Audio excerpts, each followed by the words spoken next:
amigos del ajedrez, soy el maestro internacional Julio Bobri y deseo que nuestros vídeos les ayuden a mejorar su juego. Suscríbete al canal.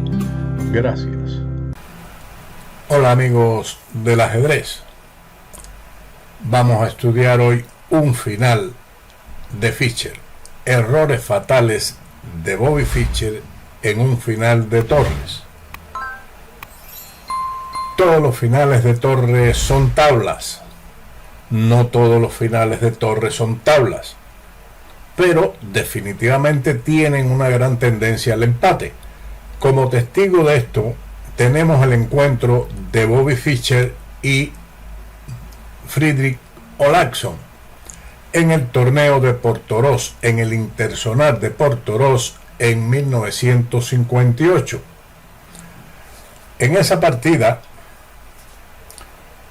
Fischer cometió un error después del movimiento F5 de Olausson, y tras este avance del peón, Fischer no encontró la defensa apropiada, perdiendo el final que podía haberse sido tabla o al menos luchar por el empate en una posición más activa. En este momento, Fischer jugó torre C7. Ese es un error. Sin embargo, en sus análisis, ambos contendientes omitieron la defensa mejor en este momento. En lugar del traslado de la torre a C7, jugar rey F8, lo que conducía a un final con muchas probabilidades de empate. Tras la mejor continuación del blanco es alfil por E6. Otra continuación también podría ser la jugada activa torre D6, a lo que seguiría la devolución de la calidad por medio de E por F5, alfil por F7, rey por F7. Después de torre F6 jaque, rey G7 y torre por F5, el negro tiene una gran oportunidad de empatar con B5, gracias a que también estos dos peones en la columna E están doblados y la torre de las blancas aún permanece inactiva. Además de eso, podemos mencionar lo peligroso que pueden ser la mayoría de peones de las negras en el ala de dama con su peón en B5 y en A7. Esa sería una variante donde las posibilidades de tabla son inmensas.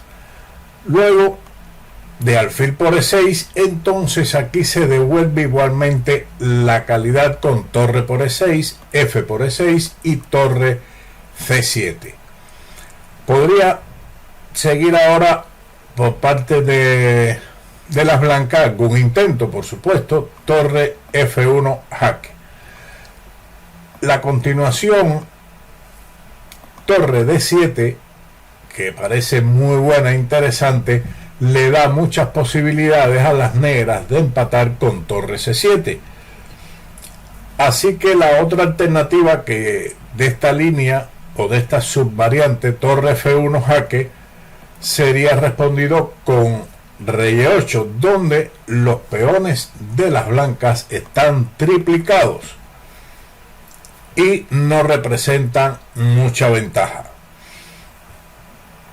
Ahora, en la línea de la partida, después de torre C7, Olausson jugó correctamente torre D6, una jugada muy buena y activa. ¿Qué pasaba? Si ellas hubiesen jugado con la intención de que el negro entregue la calidad con alfil por E6, el juego hubiera llegado a esta posición tras torre por E6, F por E6, y nuevamente con tres peones doblados en la columna E. A decir del gran maestro Olausson, esos peones no van a ninguna parte. Así que Olausson, comprendiendo ese detalle, jugó torre D6. Fischer continuó con el ataque al peón de E5 con torre C5. Ahora no hubiera sido correcto para el negro jugar rey F8 en vista de alfil A4, con lo cual la posición de las blancas es completamente ganadora. Torre C5 de Fischer. Seguimos con alfil por E6. Ahora el sacrificio torre por E6 no funciona porque el blanco capturaría con las torres y mantendría estos dos peones en E5 y F5 unidos y pasados. Fischer continuó con rey F8 y Olaxon aquí comete un error también al retirar su alfil a B3. Esto es una pérdida de tiempo innecesaria. Lo correcto hubiera sido centralizar el alfil en D5. Este alfil está en algunas variantes atacando el peón de B7 y en otras defendiendo el peón de G2. Seguiría torre por E5, E4 y ahora la mejor continuación de las negras es devolver la calidad con torre de C por D5, E por D5 y torre E4 para intentar tener actividad. Pero el final que se presenta con torre por H6, torre por G4, torre H7, torre D4 y torre por B7, después de A6, que parece la mejor continuación, pero no resulta salvador. En lugar de ese avance de peón, podrían haber jugado, digamos, la captura torre por D5. Esta continuación fue dada por Olaxon, en la que el blanco gana con la captura torre por A7, torre por F5 y rey H2. El blanco aquí mantiene una clara ventaja, pero pienso que aún es difícil de materializar el plan ganador, pero siempre existirá la posibilidad de encontrarlo. Esta posición sería digna de estudiarse concretamente y más profunda en otro vídeo, porque es un final interesante para descubrir cómo esta clara ventaja del blanco se puede llevar a cabo a una victoria. Luego de A6, en este análisis que estamos realizando, torre D7 parece la mejor continuación para no simplificar tantos peones y mantener el peón de D vivo. A5 y D6, rey 8, torre G7, torre por D6 y ahora torre por G5. El final continuaría de la siguiente forma: torre D2, torre G7, torre por A2 y ahora torre A7. Una buena jugada. Recuerden, los finales de torre se deben ubicar los peones, las torres, detrás de los peones.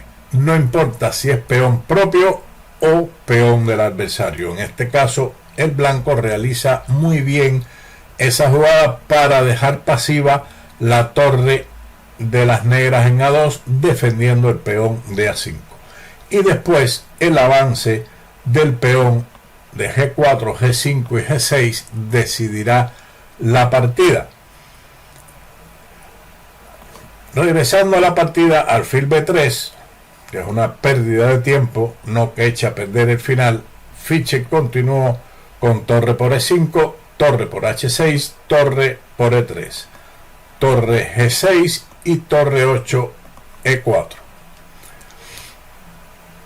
Aquí se puede demostrar que el error de alfil B3 podía ser aprovechado por las negras, devolviendo la calidad con torre por B3 y llegar al siguiente final tras A por B3, torre E3, torre por G5 y torre por B3, donde las posibilidades aquí están igualadas, según la máquina también, que pone con posibilidades de empate. Fischer realizó este movimiento que fue respondido con torre por G5, y ahora Bobby Fischer comete el último error de esta partida, que fue jugando torre G3. Lo mejor hubiera sido, para salvarse, torre F4, lo que podría continuar con rey H2, torre F2 y torre G6. No logra nada el blanco con el jaque torre G8, que seguiría con rey E7, torre G7 jaque, rey F6, torre G6 jaque, rey E7, alfil D5. Desde esta casilla, como habíamos mencionado, el alfil defiende G2 y ataca B7. Seguiría B5, torre A6, torre D3, alfil E6 y torre D6. Luego de torre por A7 jaque, rey F6, rey G3 y torre F a D2, las posibilidades de empate en esta posición por parte de las negras son muy amplias.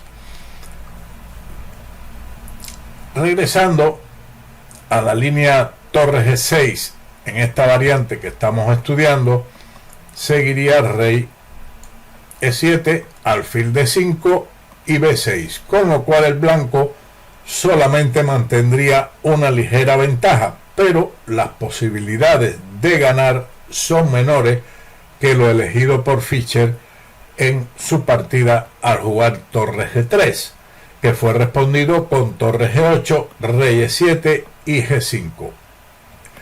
La unión de los dos peones con la torre y el alfil están en una coordinación que es imposible para las negras defenderse. Fischer lo intentó con torre E2, pero alfil D5. Este alfil es muy importante puesto que defiende G2 y ataca B6. Luego de rey D6, alfil F3, torre por A2, F6, los peones avanzan peligrosamente, rey E6, y tras la jugada de Olafsson, torre E8, Bobby Fischer abandonó. Aquí existen varias posibilidades para el rey: a D7, a D6 y a F7. La más drástica es rey F7, puesto que seguiría alfil H5, jaque mate, un bello mate en esta posición. La otra, después de torre E8, sería rey D7, pero igualmente F7 decide la partida, lo mismo que si en este momento se juega, por ejemplo, rey D6, F7 y el peón se transforma en una dama. Así son de difíciles los finales, y esta fue una derrota de Fischer en el torneo interzonal de Portoroz en 1958. Espero que sea de utilidad para su aprendizaje de estos tipos de finales. Sin más, le agradezco que hayan llegado hasta este punto del vídeo y nos vemos en otro vídeo de Ajedrez con Bobby. Chao.